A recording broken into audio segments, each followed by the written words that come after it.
সরকারি কোষাগারের অর্থ ব্যবহার করে রাজধানীর 2 সিটি কর্পোরেশনের প্রশাসক নির্বাচনী প্রচারণা চালাচ্ছেন বলে অভিযোগ করেছেন জাতীয় নাগরিক পার্টির মুখপাত্র আসিফ মাহমুদ শরীফ ভূঁইয়া।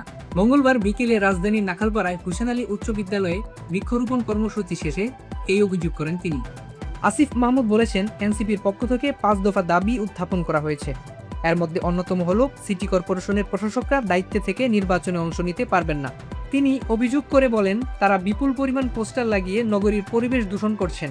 আসিফ আরও যোগ করেন, আবাসিক এলাকাসহ বিভিন্ন স্থানে এমনকি মেট্রো রেল স্টেশন সংলগ্ন এলাকাগুলোতেও পশুর হাট বসানো হয়েছে। এসব অব্যবস্থাপনা প্রমাণ করে তারা মেয়র পদে দায়িত্ব পালনের যোগ্য নন।